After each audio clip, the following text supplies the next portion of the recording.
Os alienígenas impediram a guerra nuclear. Edgar Mitchell analisado.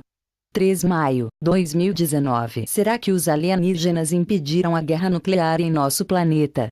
Uma pessoa de renome que também fez esta declaração foi o famoso e agora saudoso astronauta Edgar Mitchell. Saiba mais. Alienígenas impediram a guerra nuclear nos últimos anos. Histórias sobre como nos envolvemos com outras espécies têm sido comuns.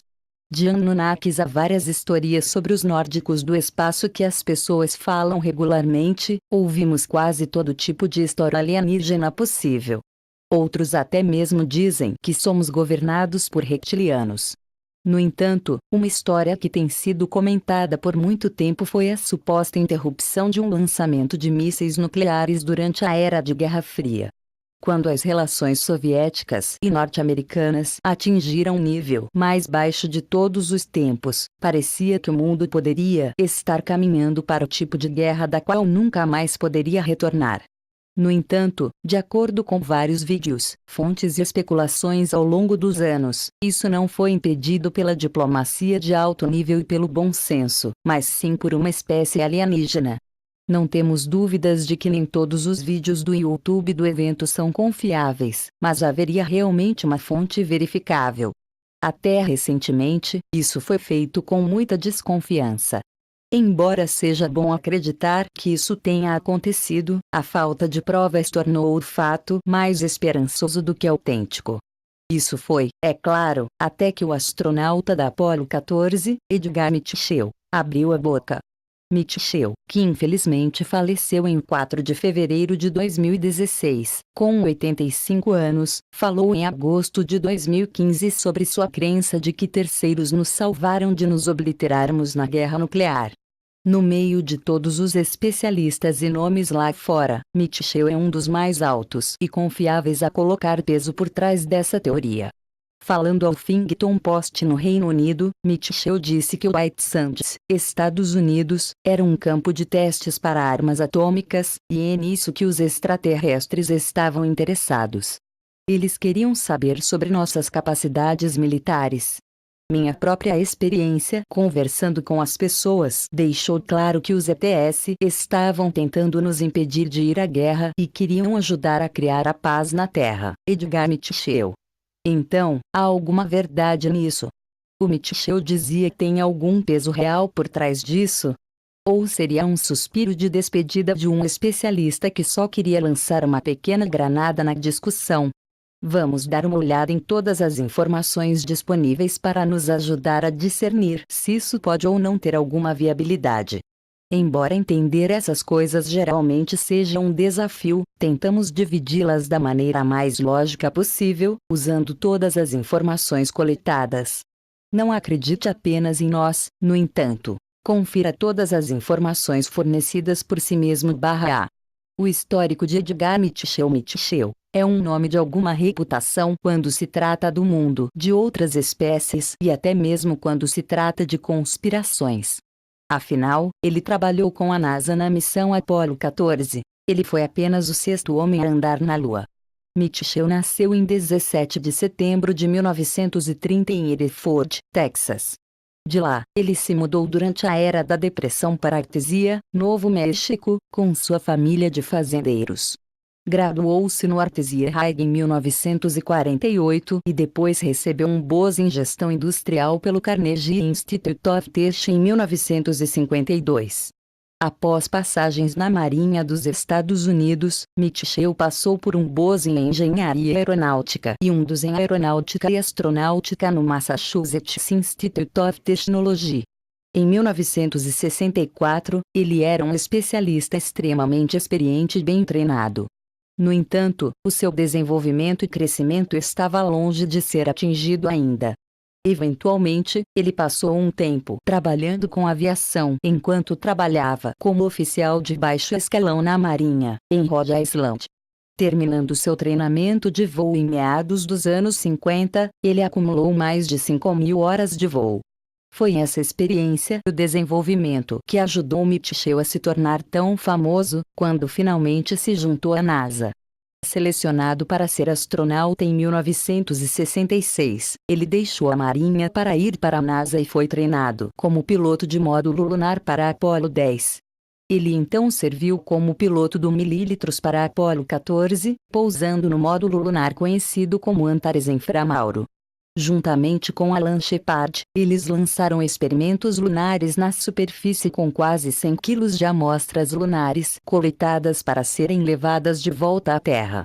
Como parte da Apollo 14, ele estava envolvido em alguns feitos muito importantes. Eles se tornaram a primeira equipe a usar um transportador de equipamento móvel e também executaram a maior distância percorrida a pé na superfície lunar.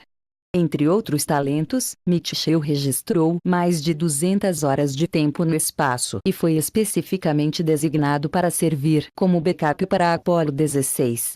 Em 1972, ele finalmente se aposentou do seu trabalho com a NASA. Eventualmente, ele recebeu uma medalha presidencial da liberdade pelo então presidente Richard Nixon. Foi sua imensa capacidade como líder e um homem inteligente que levou a sua promoção à sua posição dentro da NASA, bem como sua capacidade de assumir o comando quando necessário. No entanto, Mitchell também tinha um traço diferente. Por um lado, seus pontos de vista sobre o mundo exterior eram um pouco diferentes do que estávamos acostumados a ouvir. Além disso, ele teve vários desentendimentos com o governo depois de seu tempo na NASA.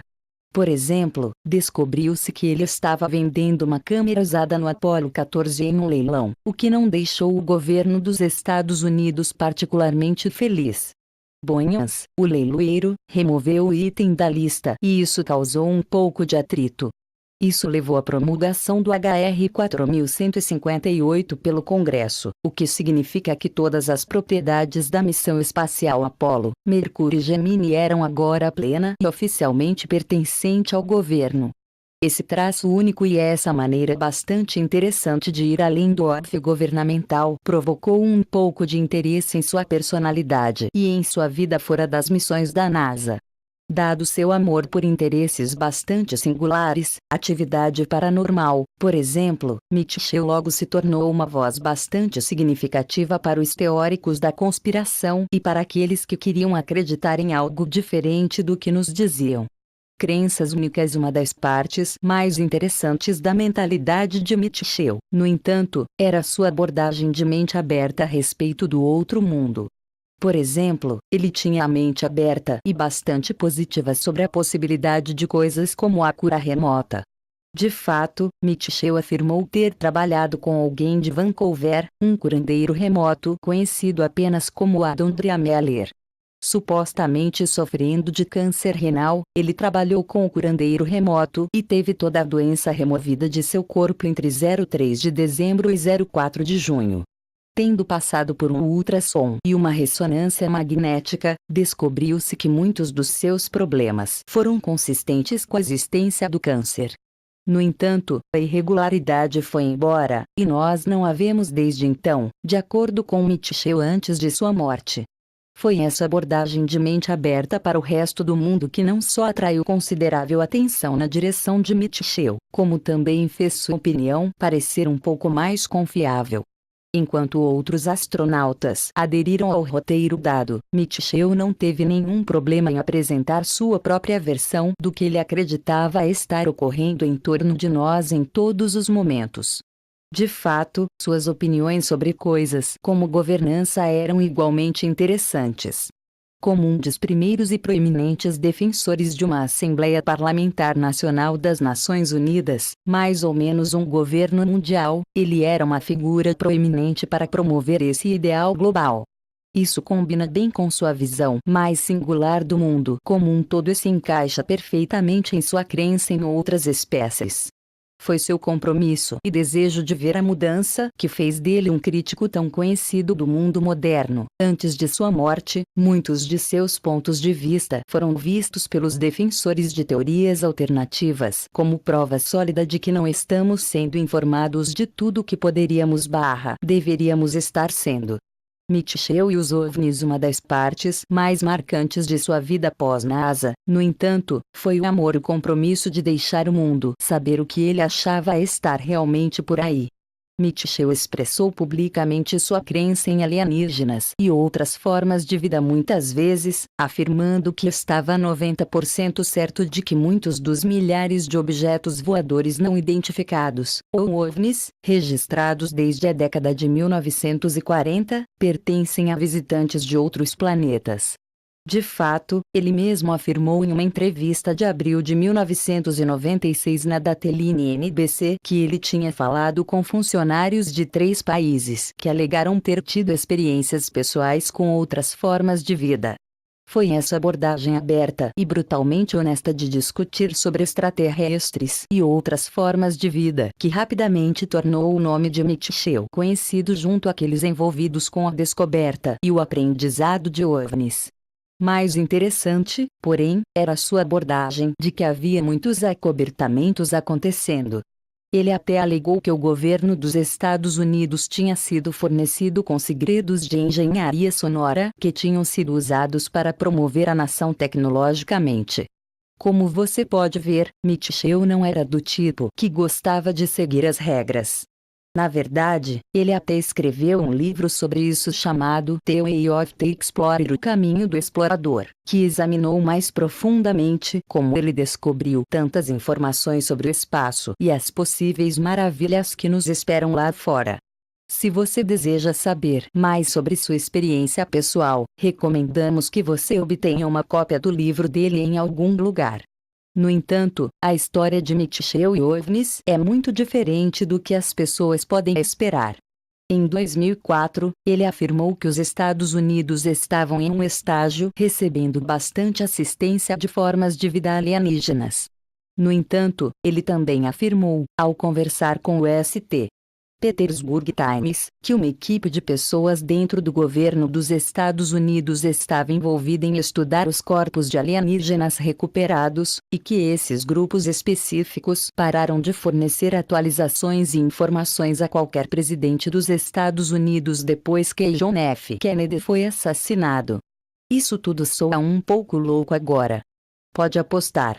Esta é uma insinuação assustadora de que há muito trabalho acontecendo em segundo plano, e mesmo o presidente dos Estados Unidos não tem ideia do que está acontecendo. Os críticos podem sugerir que, se o presidente não sabe, então como pode algum astronauta saber? Bem, em sua entrevista com Nick Margerrison na Kerrang Radio, abaixo, em julho de 2008. Ele menciona que era sua crença que Roswell não foi apenas real, mas que nós tivemos contato semi-regular com os alienígenas desde então e que os governos passaram 6 décadas contando, mentindo para nós e acobertando isto.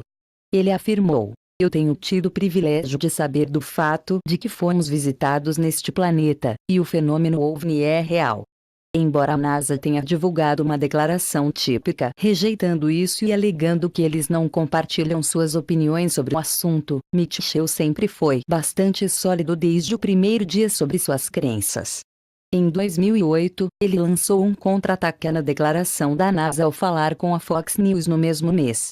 Ele afirmou que, embora seus comentários não envolvessem particularmente aquelas pessoas da NASA, ele citou fontes já falecidas que estavam em Roswell. Ele disse que eles informaram a ele que Roswell de fato ocorreu, e que uma aeronave alienígena foi testemunhada. Ele também afirmou ter confirmação do Pentágono, através de uma fonte não confirmada.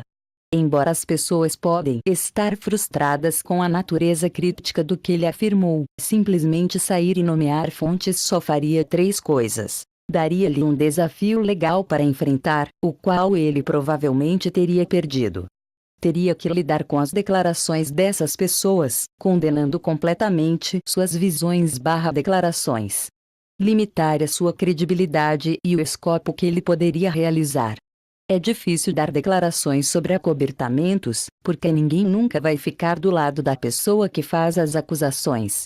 Em 2014, porém, ele afirmou em uma entrevista com Ask Me que ele nunca havia sido ameaçado e que isso era apenas especulação da parte dele. Isso pode soar como ele retrocedendo, mas você pode realmente culpá-lo? Mitchell, delator adequado. Seu peso principal, no entanto, vem do fato de que ele falou com tanta clareza, no período que antecedeu a sua morte, de que os OVNIs nos forneceram o tipo de ajuda e intervenção que muitos de nós esperam que seja verdadeira. Ele afirmou que foram os alienígenas que nos impediram de entrar em um período de desgaste nuclear imediato durante a Era de Guerra Fria, o que certamente teria levado ao início de uma terceira guerra mundial. Mitchell fez a alegação sensacional de que estávamos sendo protegidos, pois os alienígenas desejavam saber mais sobre nossas capacidades militares e queriam mais ou menos ver para onde a humanidade estava se dirigindo como espécie. No entanto, a principal questão para negar tudo isso vem do fato de que um incidente similar com OVNI supostamente ocorreu na floresta de Rendlesham, na década de 1980. Durante sua famosa entrevista com o Huffington Post, ele afirmou: "Minha própria experiência conversando com as pessoas deixou claro que os ETS estavam tentando nos impedir de ir à guerra e queriam ajudar a criar a paz na Terra. Isso não faz você se sentir muito mais seguro?" Suas opiniões são reforçadas pelas do coronel Charles Alt. Alt era o comandante da base dos Estados Unidos, e tem mostrado uma opinião forte sobre os avistamentos de OVNIs que aparentemente ocorreram ali. O coronel falou nos últimos tempos, dizendo que tinha visto declarações por escrito de operadores de radar aposentado confirmando que podiam ver algo acima deles. Ao falar com a BBC Rádio Suffolk, Alt afirmou sobre os operadores de radar: "Eles viram o objeto atravessar seu alcance de 96 km em 2 ou 3 segundos, a milhares de quilômetros por hora. Ele voltou ao seu alcance, parou perto da torre de água. Eles assistiram a isso e observaram o objeto ir para a floresta onde estávamos." Muitos especulam que foi a insistência de pessoas como Mitchell que fizeram a Alt e outros como ele darem um passo à frente para ajudar a esclarecer essa questão.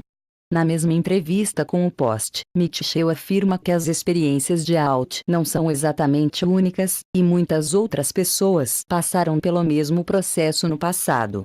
Ele disse que os oficiais das bases do Pacífico testemunharam regularmente seus mísseis de teste sendo abatidos. Apoio proeminente para ajudar a tranquilizar sua mente, Mitchell e Alt não estão sozinhos. Eles são apoiados pelo ex-ministro da Defesa do Canadá, Paul Hellyer. Hellyer tem sido um defensor do desacobertamento e ele também afirma em uma entrevista no Huffington Post que há uma conspiração mundial para manter as pessoas no escuro sobre o que realmente está acontecendo. Robert Hastings, um pesquisador de longa data e um especialista bem conhecido no assunto, também corroborou essa história no passado. Ele disse: "O planeta está sendo visitado por seres de outro mundo que, por qualquer razão, se interessaram pela corrida armamentista nuclear." Com supostamente mais de 120 testemunhos ao seu lado, incluindo o testemunho do capitão Robert Salas, que esteve envolvido em um incidente de míssil em Montana, em 1967, Hastings acredita que ele tem todas as informações necessárias para provar essa teoria.